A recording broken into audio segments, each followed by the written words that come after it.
اہل بیت سے بغض نہیں رکھے گا، وہ اہل بیت سے محبت کرے گا، پیار کرے گا۔ اللہ اکبر۔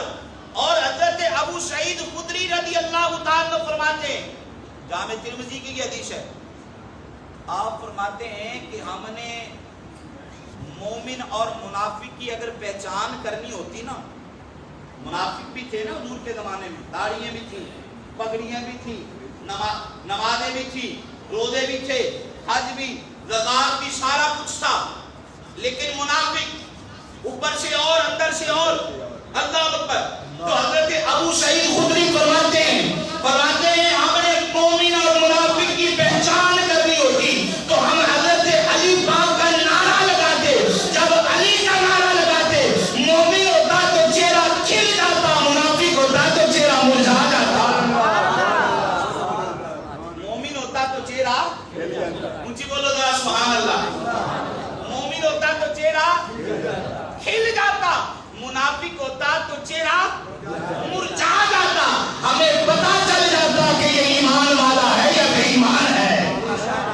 اللہ اکبر۔ تو پھر ہم کیوں نہ کہیں میں مرید علی دا، محبت سے میں مرید علی دا، میں مرید علی دا، میرا پیشوا علی ہے، میرے پیر دا سوالی،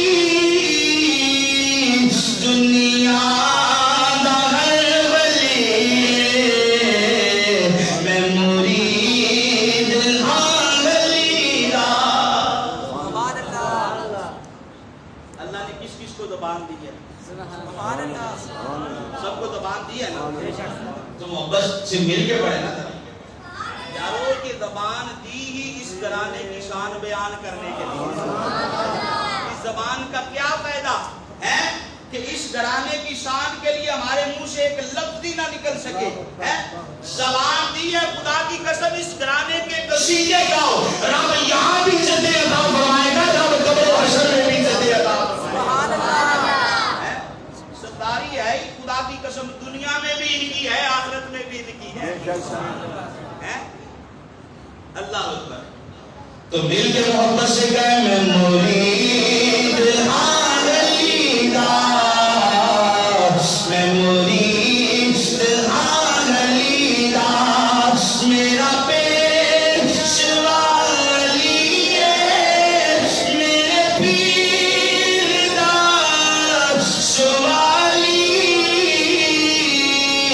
دنیا دا ہر ولی ہے، میں مرید علی دا۔ باوے تمن یا نامن، باوے تمن یا نامن۔ آج بڑے بے ایمان ہیں، کئی لوگ ایسے بڑے بے ایمان ہیں کہ حضرت علی پاک کو مولا کہیں تو ان کے چہرے پہ بل پڑ جاتے ہیں، ان کے چہرے پہ بل پڑ جاتے ہیں۔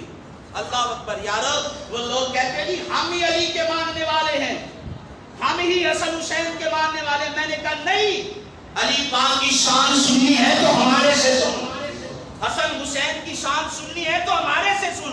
تم تو بے ایمان شرابیں پی کے اس گھرانے کا ذکر کرتے ہو،